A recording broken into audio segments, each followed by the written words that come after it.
Hello दोस्तों, welcome to Amol sir tutorials. आज हम देखने वाले मेंसुरेशन चैप्टर के सारे फॉर्मूले, ताकि आप लोग एग्ज़ाम जाने से पहले फटाफट रिवाइज कर सके। अगर आप चाहते हो कि बाकी सारे चैप्टर्स के भी फॉर्मूले आपको चाहिए तो फिर मुझे कमेंट बॉक्स में ज़रूर बताना। ठीक है दोस्तों, चलो शुरुआत करते हैं। एक एक करके हम सारे फॉर्मूले देखने वाले हैं। तो यहाँ पे देखो, सबसे पहला जो फॉर्मूला है वो है क्यूबॉइड का।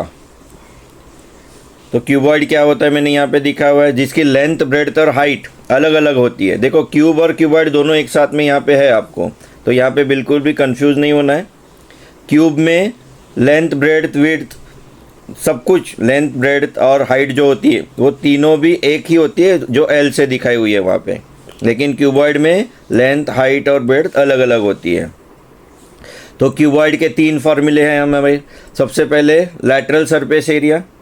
तो lateral surface area of cuboid क्या होता है, 2 into H into L plus B.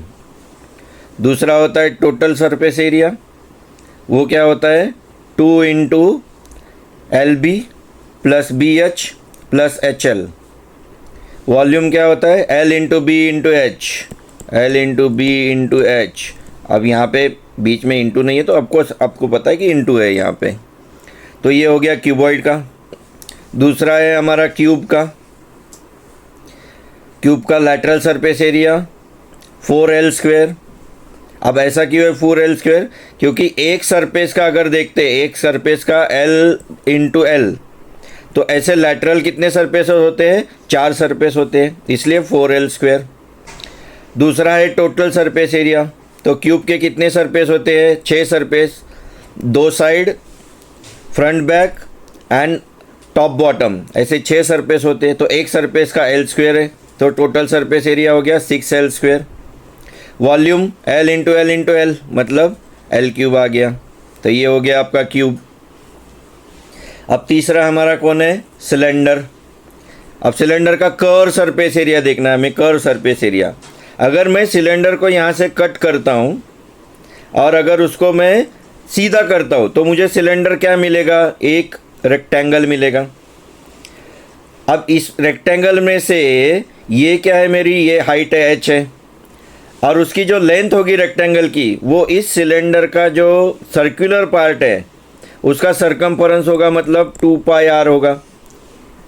तो ऑफकोर्स कर्व सरफेस एरिया, ये जो मैंने अभी यहाँ पे ड्रॉ किया वही कर्व सरफेस एरिया ही है। तो इसका एरिया क्या हो जाएगा, देखो 2πr इंटू एच। सिंपल है, अगर इस तरीके से आप लोग याद रखोगे तो कभी भूल नहीं पाओगे। ठीक है। उसके बाद दूसरा है मेरा टोटल सरफेस एरिया।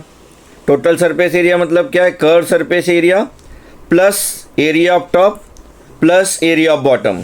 तो टॉप और बॉटम तो मेरे सर्कल है, तो πr square plus πr square इस टाइप से होगा। मतलब टोटल सरफेस एरिया क्या है मेरा, 2πrh plus πr square plus πr square. तो इसमें से अगर 2πr कॉमन निकालते तो r प्लस h हो गया।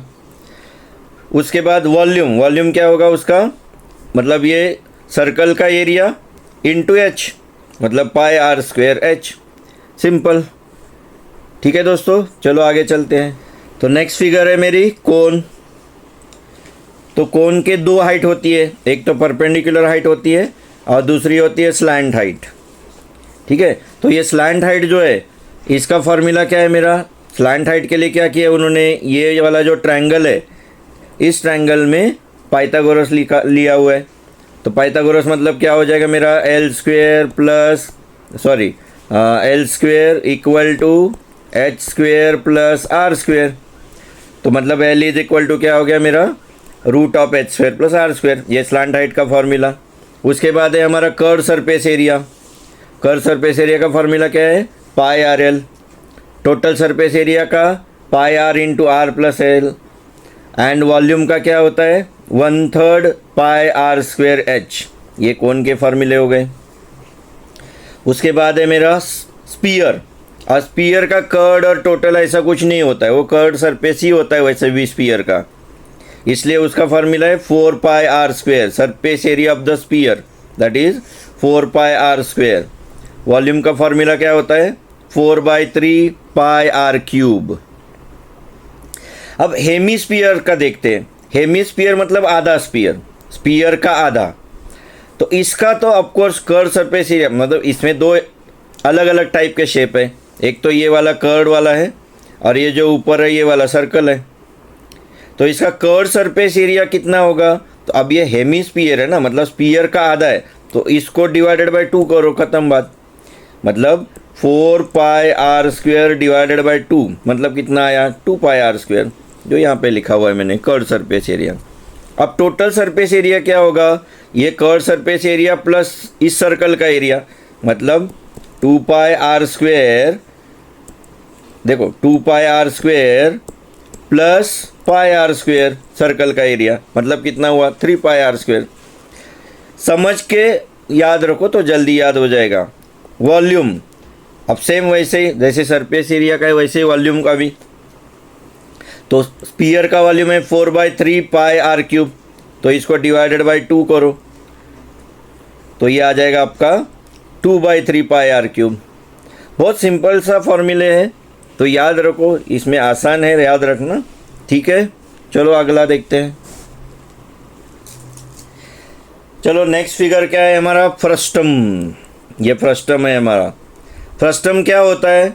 अगर कोन को मैंने ऊपर से और नीचे, मतलब कोन को एक जगह से मैंने ऐसे काटा, ये मान के चलो ये पूरा मेरा कोन है, ऐसे ऐसे कोन है, तो इसको अगर मैंने यहाँ से काटा तो फ्रस्टम बनता है, सिंपल। तो इसमें एक बेस का एक सर्कल होता है और एक टॉप में एक सर्कल होता है, ऐसे 2 सर्कल होते हैं। तो एक सर्कल की रेडियस R2 है, एक सर्कल की रेडियस R1 है। Of course R1 is greater than R2 है 100%। जैसे कोन में है वैसे ही इसको भी एक स्लैंट हाइट होती है और एक परपेंडिकुलर हाइट होती है, ठीक है। जो यहाँ पे लिखा है देखो, हाइट ऑफ द फ्रस्टम मतलब perpendicular height and slant height. और रेडियस जो है एक बड़ी है एक छोटी है, मतलब ये बेस वाली रेडियस बड़ी है और ये वाला जो टॉप वाली है वो छोटी है, ठीक है। तो इसके फार्मूले देखते हैं। Slant height of the frustum का फार्मूला क्या है? L इज इक्वल टू, वैसे ही सेम जैसे पीछे किया था, root of h square plus R1 minus R2 whole square. तो इसको सॉल्व करके हम लोग स्लैंट हाइट निकाल सकते हैं। दूसरा फार्मूला क्या है? Curve surface area frustum pi L into R1 plus R2। Total surface area of frustum pi L into R1 plus R2 plus pi R1 square plus pi R2 square. याद रखना दोस्तों। Volume of the frustum 1/3 pi H into R1 square plus R2 square plus R1 into R2। तो ये हो गया frustum का। चलो अगला वाला फार्मूला देखते हैं। आपके बुक में नेक्स्ट वाले फार्मूले ये भी दिए हुए हैं, तो इसकी तरफ भी ध्यान रखना। Area of sector, length of arc, ये सारे दिए हुए हैं। तो इसके बारे में, अब सेक्टर क्या होते हैं? 2 टाइप के सेक्टर होते हैं। मतलब अगर ये सर्कल है तो ये मेरा सेक्टर होता है, जैसे ये O हो गया, ये A हो गया, ये B हो गया। तो OAB जो है ये मेरा सेक्टर है, ये जो मैंने शेडिंग कर रहा हूँ मैं इसको, ये मेरा सेक्टर है। तो ये जो मैंने शेड किया हुआ सेक्टर है, अब सेक्टर 2 टाइप के होते हैं, एक माइनर होता है एक मेजर होता है, ठीक है। तो ये वाला जो सेक्टर है ये मेरा क्या है? माइनर सेक्टर है, ये मेरा माइनर है, और इधर वाला जो है वो मेजर है। तो ये 2 टाइप के सेक्टर है आपके, माइनर एंड मेजर, ठीक है। तो इस सेक्टर का एरिया हमें निकालना है। तो एरिया ऑफ सेक्टर का फॉर्मूला क्या है मेरा? Area of sector A is equal to theta upon 360 into pi are square. दूसरा आर्क, मतलब सर्कल का ये जो आर्क है ऐसा वाला, ये आर्क हो गया मेरा, मान के चलो यहाँ से यहाँ AB आर्क है मेरा, ठीक है। तो इसका formula length of the arc क्या होता है? Theta upon 360 into 2 pi R. उसके बाद हमें देखना है relation between length of arc and area of sector. मतलब ये जो 2 फॉर्मूले, मतलब A एंड L, ये दोनों के बीच का रिलेशन यहाँ पे दिया हुआ है मैंने। So area of sector is equal to half into length of arc into radius of that circle. मतलब ये अगर फार्मूला में लिखना है तो A is equal to 1/2 into L into R हो गया। तो इस प्रकार से याद रखो, ठीक है दोस्तों। तो ये हो गए सारे मेंसुरेशन के फॉर्मूले। अगर आप चाहते हो कि बाकी के भी सारे फार्मूले मैं आपको करवा दूं तो जल्दी से कमेंट बॉक्स में बताना। अगर आपको वीडियो अच्छा लगे तो लाइक करना, सब्सक्राइब करना, अपने दोस्तों के साथ शेयर करना। आगे आने वाले सारे वीडियोस के लिए नोटिफिकेशन ऑन रखना। Thank you very much guys.